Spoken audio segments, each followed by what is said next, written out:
할렐루야. 여러분의 삶에 하나님이 늘 함께 하시기를 예수님의 이름으로 축복합니다. 우리 옆에 분들과 한번 인사할까요? 보다 나은 선택을 합시다.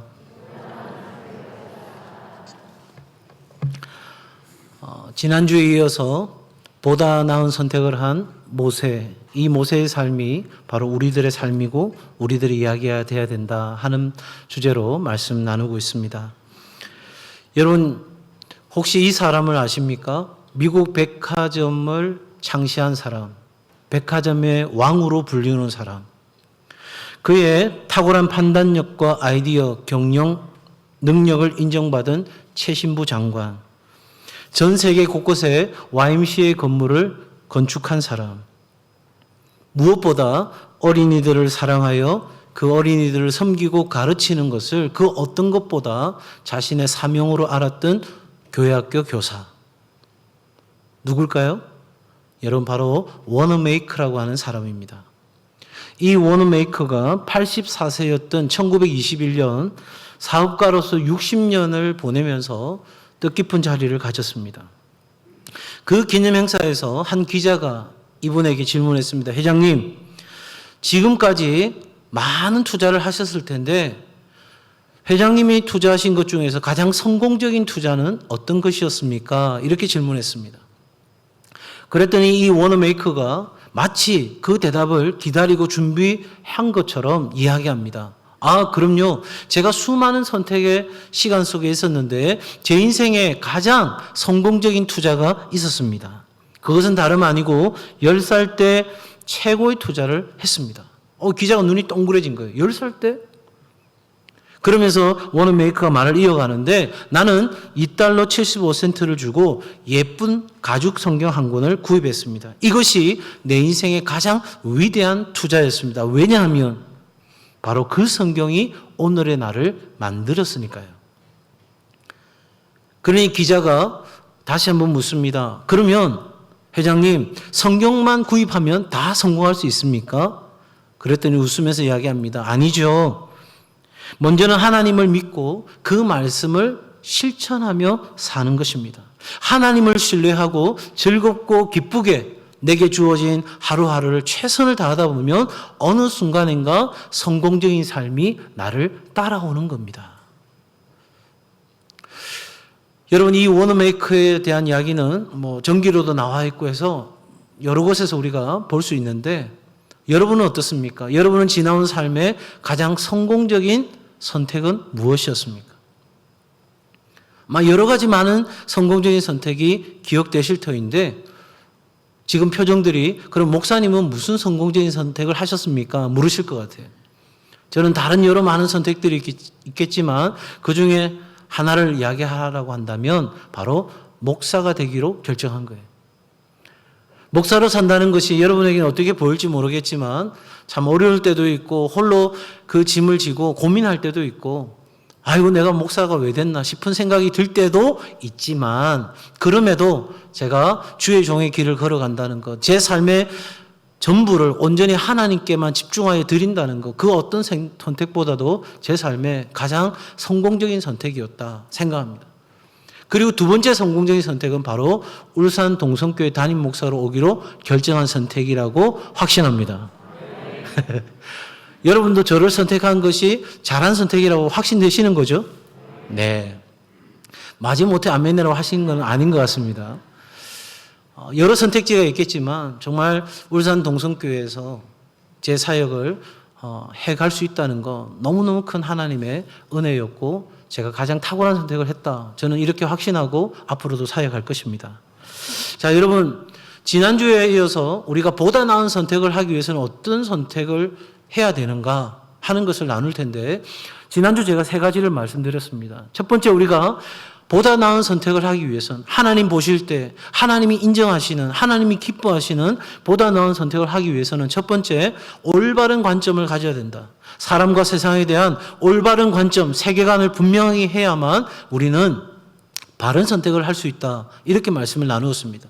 그리고 두 번째는 내가 하나님의 뜻이라고 확신했고 내가 정말 하나님이 주신 사명이라고 생각했는데 내 선택이 잘못되면 어떡하나 그런 염려도 있고 두려움이 있는데 그 두려움을 극복해야 우리는 선택할 수 있다고 했습니다. 왜냐하니까 그 내 선택이 어떻게 되든지 간에 하나님의 뜻 가운데서 믿음으로 확신하고 나아갔던 것은 하나님의 뜻대로 부르심을 입은 자들에게는 모든 것이 합력하여 선을 이룬다는 하나님의 말씀을 확신하기에 내가 비록 선택을 잘못했다 할지라도 종국에는 반드시 하나님은 우리를 잘 되게 하시는 분이니까 두려움을 극복하고 선택합시다. 이렇게 말씀을 드렸어요. 그리고 세 번째가 우리의 선택에 있어서 우선순위를 바로 해야 된다. 그렇게 말씀을 나누었는데 오늘 네 번째는 그 세 번째와 같이 연결되는 부분이 있어요. 네 번째, 우리가 보다 나은 선택을 하기 위해서는 더 좋아하는 것, 더 가치 있는 것을 선택해야 한다 하는 것입니다. 한번 같이 할까요? 더 좋아하는 것, 더 가치 있는 것, 바로 그것을 선택해야 합니다. E.M. 그레이라고 하는 사람이 있습니다. 이 사람이요, 성공의 공통 분모라고 하는 책을 썼는데 이 사람의 평생의 작업은 뭐였냐면 사람들, 특히 성공한 사람들에게 있어서 공통 분모가 있을 것이다. 이걸 이제 가설을 정하고 사람들을 다 리서치를 하기 시작했습니다. 분명히 성공한 사람들에게는 공통적인 특성이 있을 것이고 우리 일반인들도 그런 특성을 알고 실천하면 분명히 성공할 수 있을 거라 생각하고 조사를 했습니다. 어떤 사람은 열심히 일했다고 하는 특성이 있고 또 어떤 사람은 운이 좋았던 사람도 있고 또 인간관계가 탁월했던 사람도 있었는데 그것이 공통분모는 아니었습니다. 그런데 이분이 연구한 결과에 의해서 공통분모 하나가 찾아졌는데 그것은 뭐냐면 그 모든 성공한 사람들의 특징은 가장 소중한 것을 먼저 행하는 것이었다 하는 겁니다. 이 그레이라고 하는 사람이 이렇게 이야기합니다. 성공적인 인간은 실패한 사람들이 하기 싫어하는 일을 기쁨으로 하는 습관을 가졌다는 거예요. 난 그거 하기 싫어. 그래서 많은 사람들이 실패하는 경우가 있는데 이 성공적인 사람들은 그런 일조차도 자신들이 기쁨으로 했다는 거예요. 더 나아가서 필요에 의해서 하는 일을 별로 좋아하지 않았다는 거예요.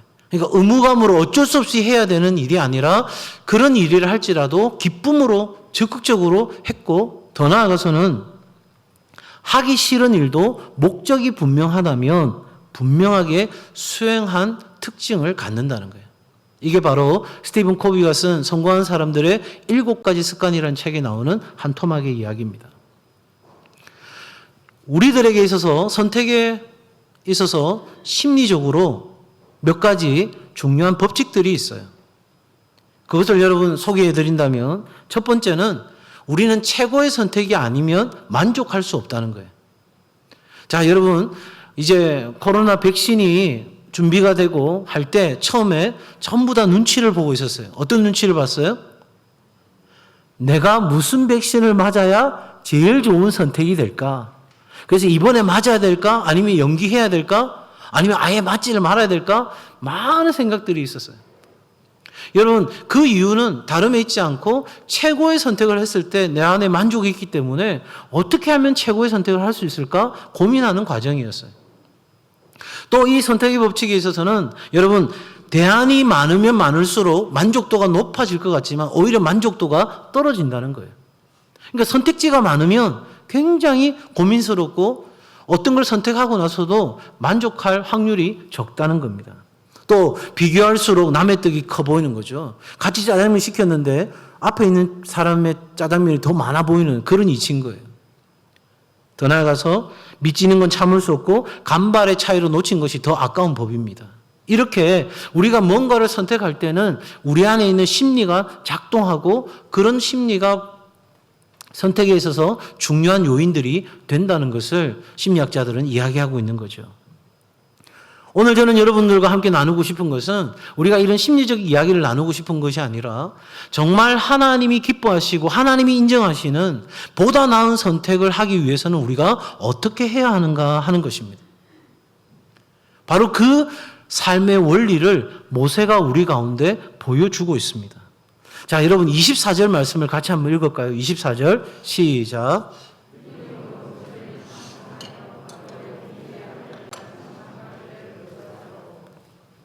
자, 모세는 바로의 공주의 아들이라 칭함을 뭐 했다? 거절했다는 거예요. 자, 모세는 선택을 하는데 바로의 공주의 아들이라 칭함을 거절했어요.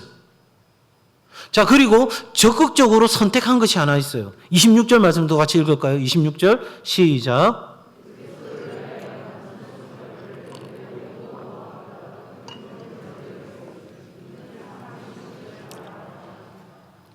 자, 이 모세가 거절한 것도 있지만 선택한 것도 있어요. 그런데 그 어떤 선택인가 봤더니 바로 하나님의 백성과 고난받는 것을 선택한 거예요.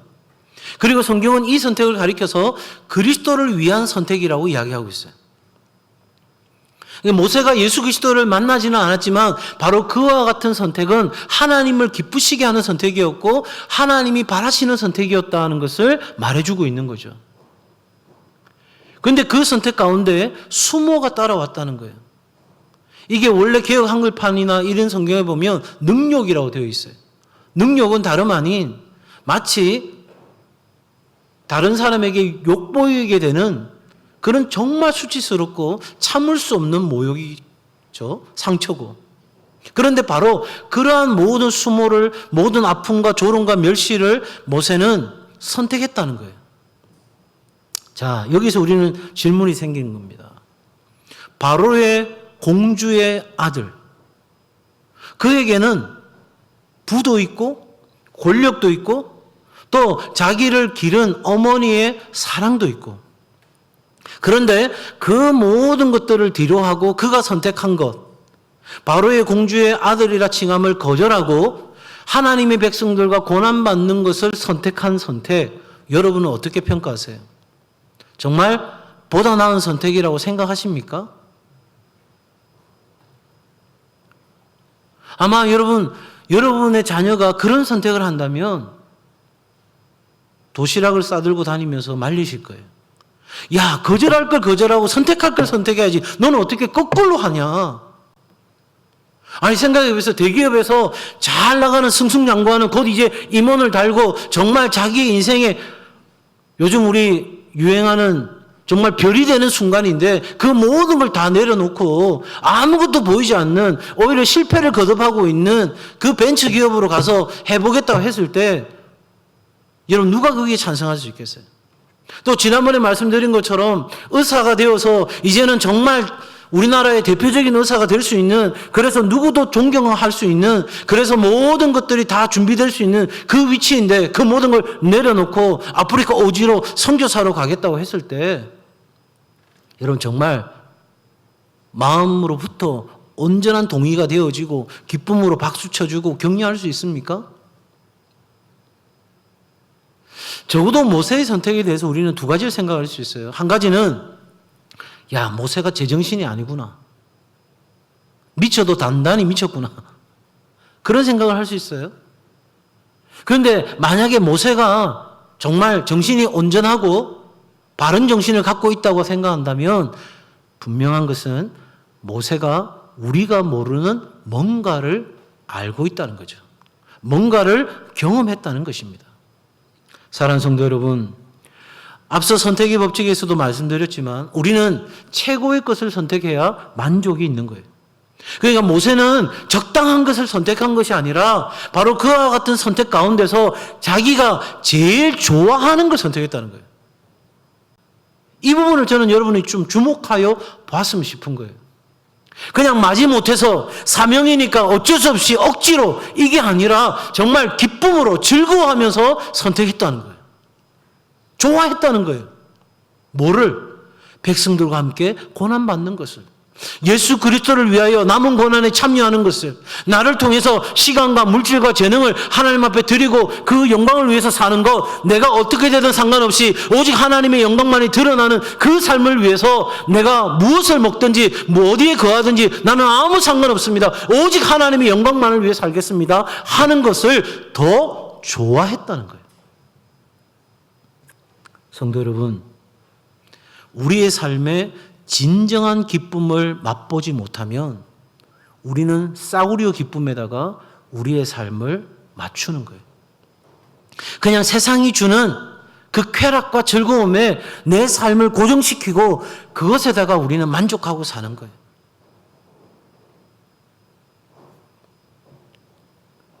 모세는 하나님의 백성과 고난받는 것, 그래서 그리스도를 위하여 받는 이 모든 수모를 그 어떤 것보다 나를 기쁘게 하는 것, 나를 행복하게 하는 것, 나를 즐겁게 하는 것으로 모세는 경험했다는 사실입니다. 자, 그런데 여러분, 모세가 완전히 경험한 게 아니죠. 그 모든 경험이 자기에게 100%로 마땅한 게 아닙니다. 그래서 성경은 뭐라고 말하고 있어요? 믿음으로 선택했다는 거예요. 내가 그 하나님의 기쁨을 누리는 삶을 온전히 100%다 경험했기 때문에 선택한 것이 아니라 내게 약속하시고 내게 말씀하시는 그 하나님의 말씀을 따라 이 좋은 선택을 할 때 내 삶에 그러한 기쁨과 만족이 있다는 걸 믿음으로 고백하고 모세는 선택했다는 사실입니다. 성도 여러분, 우리에게도 그 은혜를 맛보는 삶이 있을 때 우리도 그 선택할 수 있게 될 줄로 믿습니다. 더 나아가서 본문은 오늘 더 좋아하고 더 큰 재물로 여겼다 이렇게 이야기합니다. 여러분, 선택에는 항상 비교가 있습니다. 뭐가 더 좋은 거예요? 모더나를 맞아야 되는지 화이자를 맞아야 되는지 계속 우리는 비교하고 있죠. 여러분, 그 비교 속에서 우리가 뭐가 더 좋은지를 알기 위해 필요한 것은 다름 아닌 지혜가 필요합니다. 뭐가 필요하다고요? 지혜가 필요한 거예요. 여러분, 우리가 인생을 살아가는데 지식이 필요한 게 아니에요. 우리 고등학교 때 미분적분 배웠는데 그거 여러분 삶을 살아가는데 많은 도움이 되십니까? 아무것도 기억나지 않아요.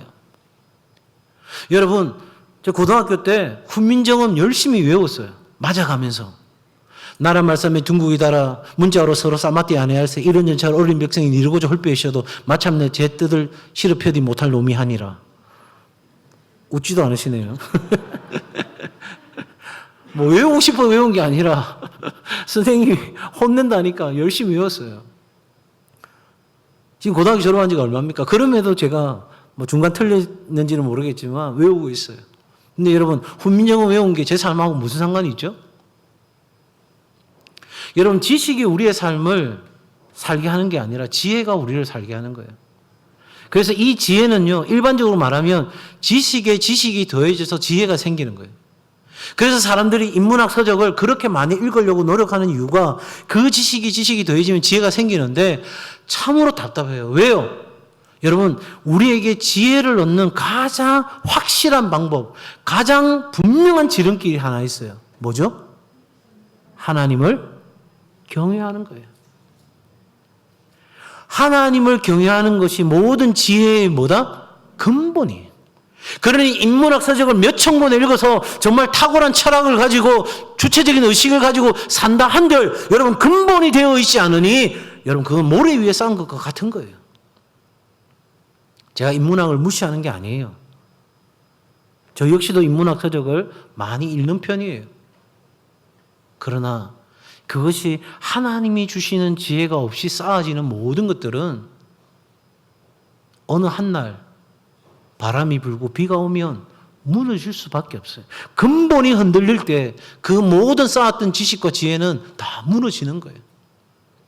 여러분, 바로 이 모세는 하나님과의 날마다의 만남 속에서 그 교제 가운데서 하나님의 지혜를 얻었고 그 하나님의 지혜로 자신의 삶을 보았을 때 그 어떤 것보다 여러분 보세요. 애굽에 있으면 어떤 것이 주어집니까?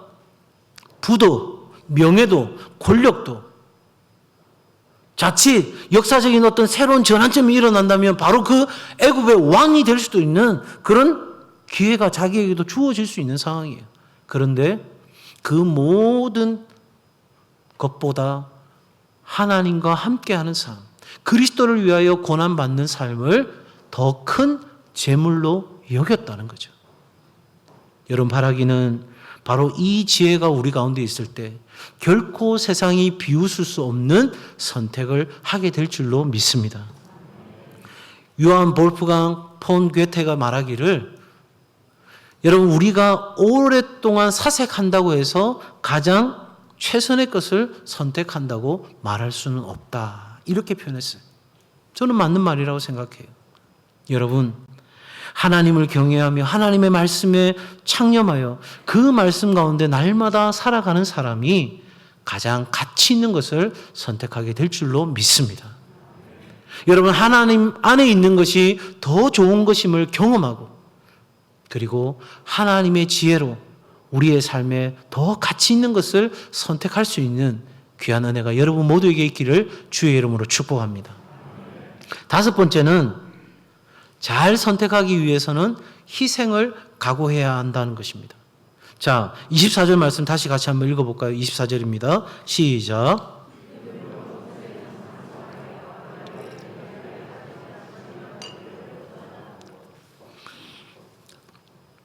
어느 날 한 신문 기자가 아브라함 링컨에게 와서 묻습니다.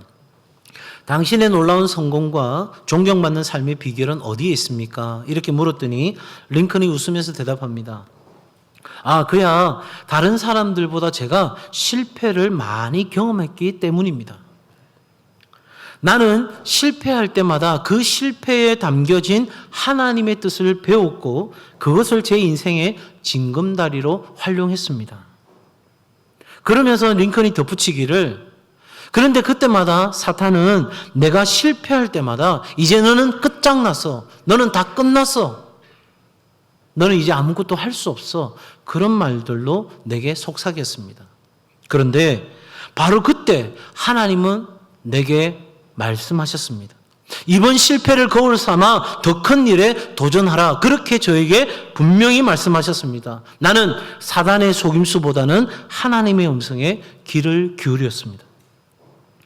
백악관을 기도실로 만든 대통령 링컨이라는 책에 나오는 에피소드입니다. 여러분, 우리가 보다 나은 선택에 있어서 꼭 기억해야 할 것이 있습니다. 그것은 내가 그 선택을 함으로 말미암아 지금까지 몸담아왔던 익숙했던 모든 것을 상실할 수도 있다는 거예요. 내가 지금까지 쌓아왔던 모든 것들을 하루아침에 다 잃어버릴 수도 있다는 거예요.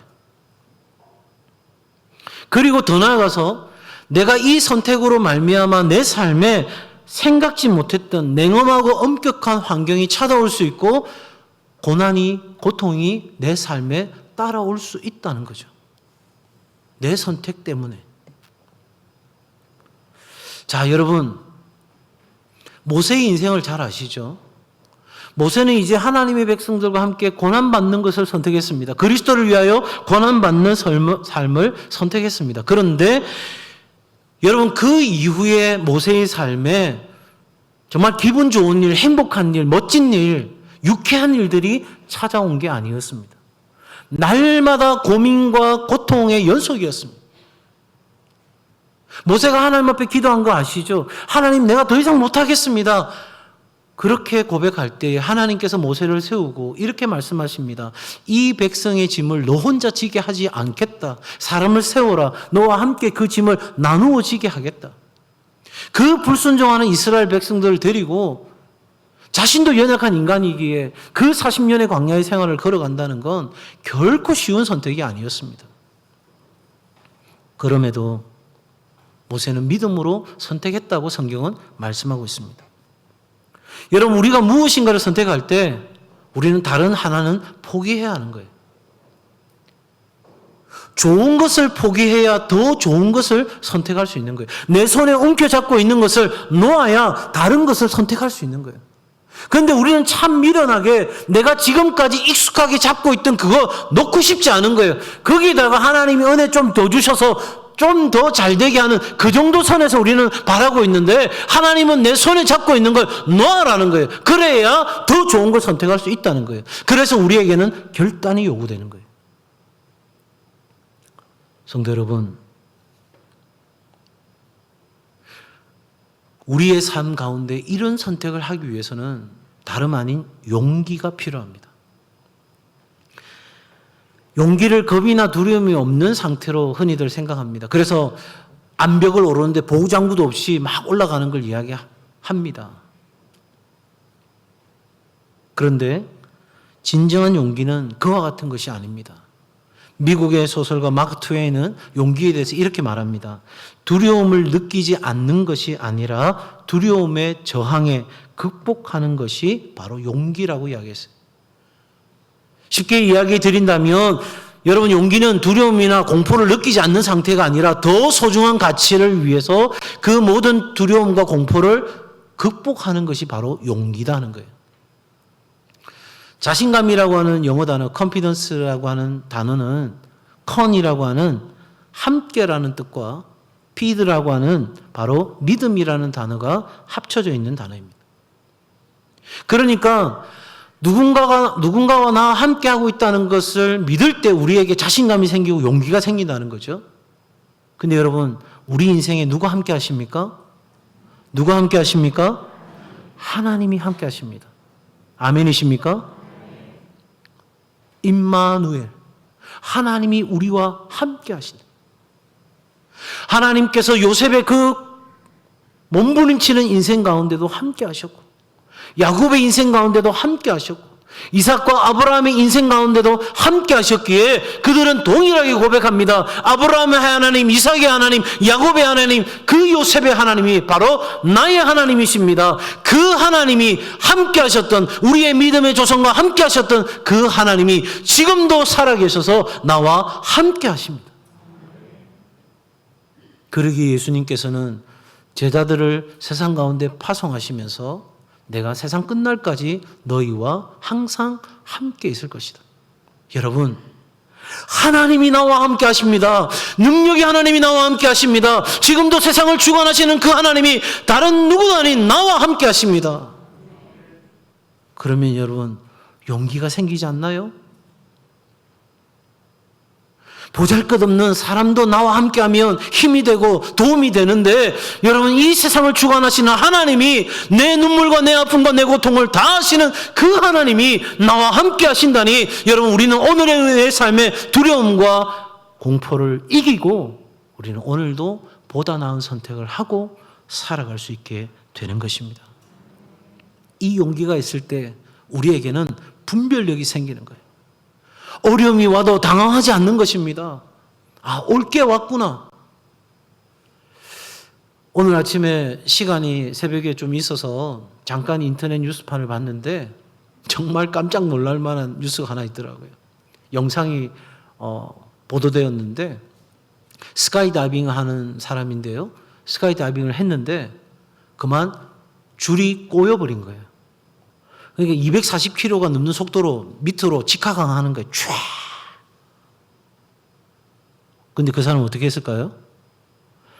아마 저 같으면 까무러쳐가지고 그 길로 바로 천국 갔을 것 같아요. 근데 그 사람은요, 그 당황스러운 상황 가운데서 줄을 돌려가지고 줄을 풀고 안전하게 착취를 한 거예요. 그러면서 인터뷰를 했는데, 스카이다이빙은 너무 멋있습니다. 그런데 어느 때는 거지 같을 때도 있습니다. 대단한 사람이죠. 여러분,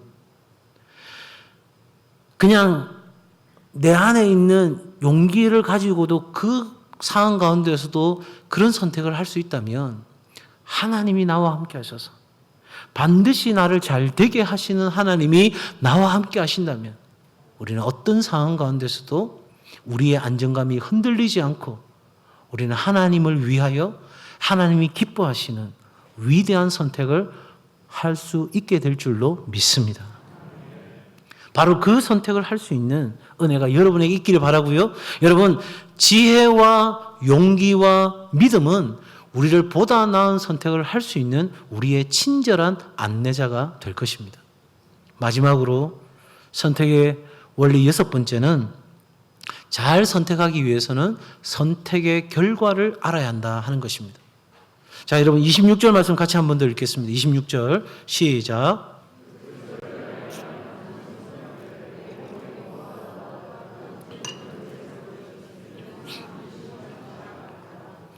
자, 오늘 본문에서 이렇게 이야기합니다. 모세는 상 주심을 바라보았다라고 이야기합니다.